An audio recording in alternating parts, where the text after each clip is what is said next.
सोमू नाम का एक किसान था। उसने अपनी जमीन पर महाजन से रुपये उधार लिए थे, पर फसल बर्बाद होने के कारण वो रुपये वापस नहीं दे पा रहा था।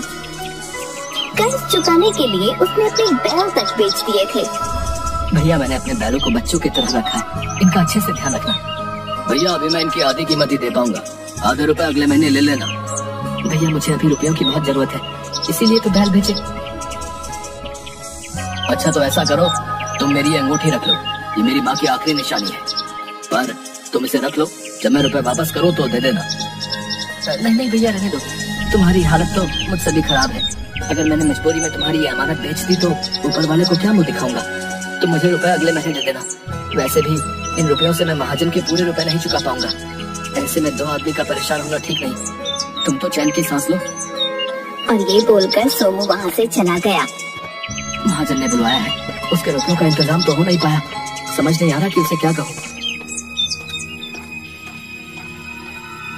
तुमने इस बुधवार तक रुपए सूद समेत वापस करने के लिए कहा था। चलो लाओ मेरे रुपए, आज बुधवार है। आप तो जानते हैं इस बार मेरी बेमौसम की बरसात के कारण फसल बर्बाद हो गई है, इसलिए मैं रुपयों का इंतजाम नहीं कर पाया। अभी बस इतना ही है मेरे पास। बस 2000? अभी तो पूरे 5000 बाकी है। मुझे मेरे रुपए हर हाल में चाहिए, समझे? मुझे थोड़ा समय और दे दो। आप तो जानते हो कि मेरे इतने बुरे दिन पहले कभी नहीं आए।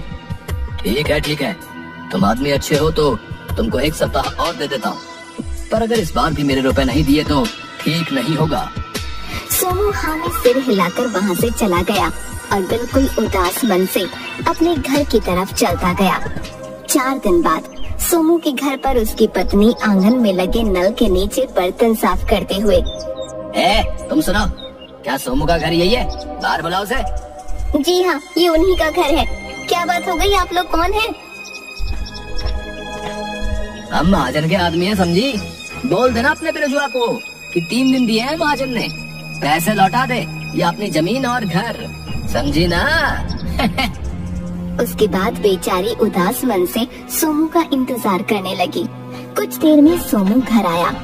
सुनिए, महाजन का आदमी आया था, कहकर गया है कि अगर 3 दिन में रुपए वापस नहीं किए तो महाजन जमीन और घर पर कब्जा कर लेगा। 3 दिन में रुपए? यहाँ तो खाने के लाले पड़े हैं। सुनिए, आप उस आदमी से रुपये वापस मांग लो जिसे पिछले साल दिए थे। नहीं, शमशेर से किस मुंह से रुपए वापस मांगू? उस आदमी ने अनजान होकर भी मुझे बीमारी में अपने घर में रखा, मेरी सेवा की, ध्यान रखा। वो नहीं होता तो शायद आज मैं तुम्हारे सामने नहीं होता। तुम्हें पता भी नहीं चलता मेरे साथ क्या हुआ है। उसे रुपयों की जरूरत थी और मेरे पास थे तो दे दिए। पर उसने खुद ही कहा था ना कि 1 साल बाद वापस देगा।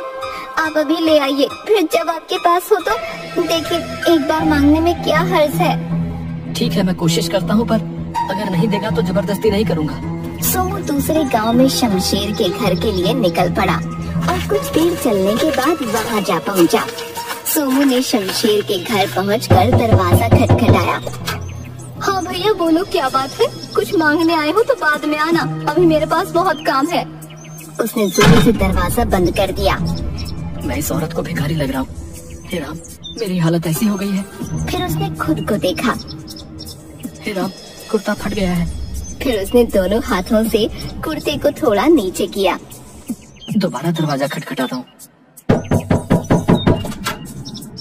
अरे, तुम फिर आ गए? तुम लोग बिना बिल्कुल चैन नहीं लेने देते। पर वो क्या? अब रुको यहीं। औरत अंदर चली गई। अरे, ये तो कुछ सुन ही नहीं रही। औरत एक रोटी लेकर आई। ये लो, अभी सब्जी नहीं है तो प्याज के साथ खा लेना, और हाँ, अब पैसे मत मांगना, रोटी दे रही हूँ, चुपचाप ले लो। और आप मेरी बात तो सुनो। अरे, अभी भी कुछ कहना है? शमशेर को बुला दो, उससे काम है। कौन शमशेर? इस घर का मालिक है ना शमशेर, मुझे उससे थोड़ा काम है। शमशेर? कौन शमशेर? ये घर के मालिक मेरे पति रमानाथ हैं, समझे? मैं पिछले साल शमशेर के साथ इस घर में पूरे 15 दिन रहा था। ओ भिखारी, तुम पिछले साल की बात कर रहे हो रे? मेरे ब्याह को 10 साल हो गए हैं।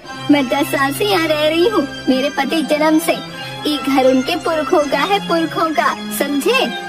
और मैं शमशेर के साथ इसी घर में था। तुम भिखारी होकर मेरा घर हड़पना चाहते हो? देखो, सीधे सीधे यहाँ से निकल लो, वरना ठीक नहीं होगा। मेरी बात तो सुनो। चलो चलो निकलो यहाँ से, अगली बार दरवाजा खटखटाया तो मार खाओगे। औरत ने उसके मुंह पर दरवाजा बंद कर दिया। सोमू थक हार कर एक पेड़ के नीचे बैठ गया। क्या हाल हो गया है मेरा, पहनने को ढंग का एक कपड़ा नहीं, खाने को दाना नहीं। तभी एक आदमी उसके सामने एक सिक्का फेंक कर चला गया।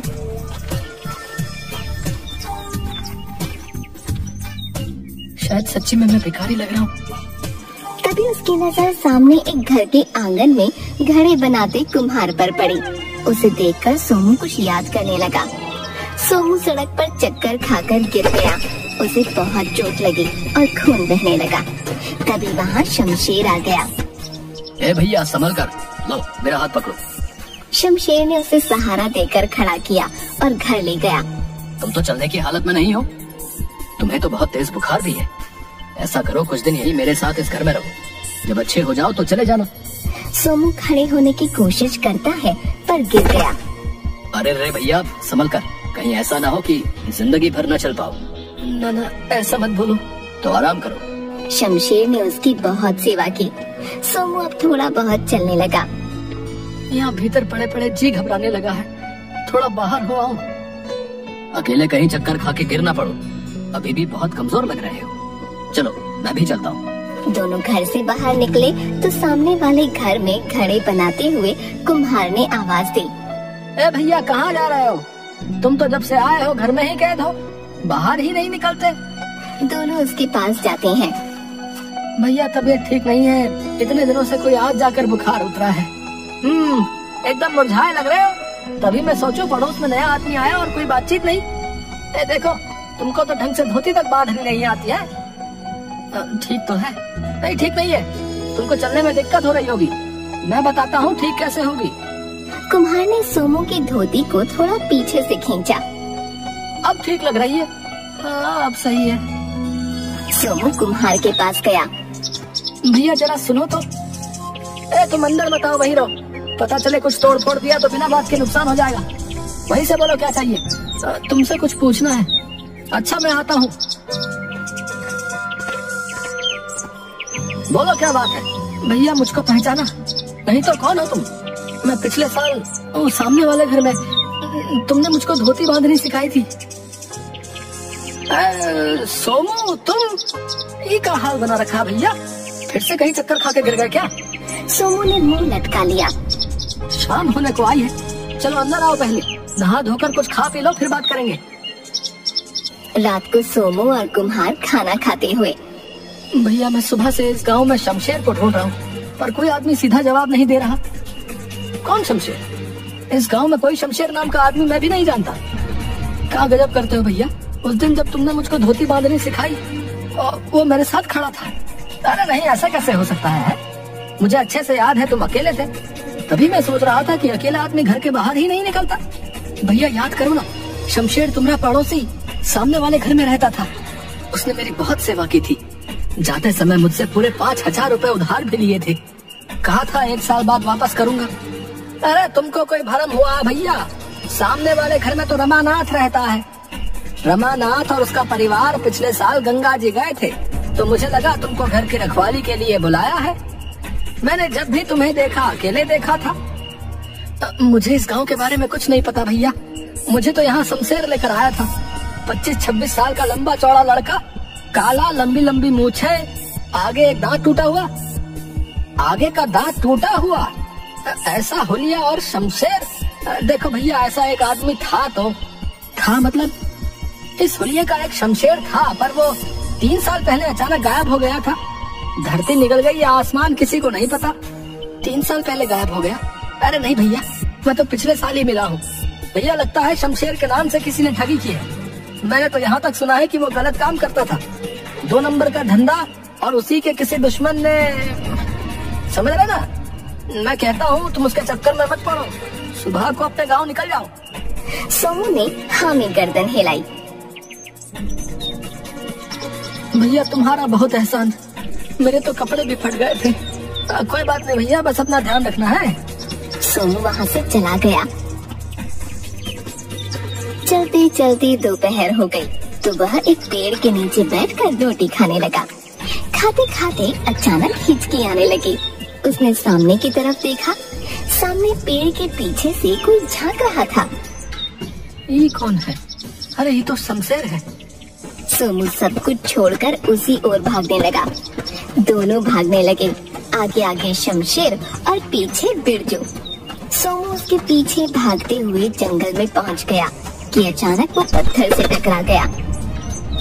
रुक, मेरे रुपये, मेरे रुपए वापस कर। शमशेर भाग गया।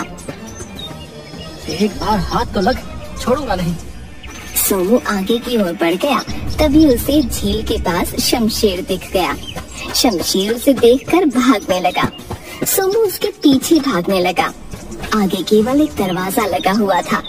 शमशेर उसके गोल गोल भागने लगा और सोमू भी। ये क्या फालतू दरवाजा खड़ा कर दिया है? शमशेर दिखते ही उसने उसके पैरों की ओर डंडी फेंकी। वो शमशेर की धोती में धंस गई और शमशेर दरवाजे से टकरा गया। अब आया ऊँट हाथ में। तो रुपये सबको पागल बनाता है। उसने इधर उधर देखा, शमशेर कहीं नहीं दिखा। कहाँ गायब हो गया? अरे अभी तो दरवाजे से टकराया। अरे मेरे रुपए तो दे देता, मैं बेघर हो जाऊंगा। हाय, ये क्या हो रहा है मेरे साथ? तभी दरवाजा जोर से हिलने लगा और उसमें चिपका हुआ शमशेर दिखा और गायब हो गया। सोमू घबरा गया। ए भैया, मैंने तुम्हारी जान बचाई थी, आज तुम्हारी बारी है। इस दरवाजे को उठाकर नदी में बहा दो। क्यों? मैं सब बताऊंगा। पहले ये दरवाजे को पानी में बहाओ, वरना मैं मर जाऊंगा। कहीं मुझे कुछ, अगर शमशेर उस समय मेरा ध्यान नहीं रखता तो मैं पिछले साल ही मर गया होता। मेरे रुपयों से बड़ा इसका एहसान है। सोमू ने दरवाजे को हाथ लगाया और हटा लिया। ये दरवाजे में से कुछ चुभ रहा है। उसने फिर हिम्मत करके दरवाजे को उठाया और नदी में बहा दिया।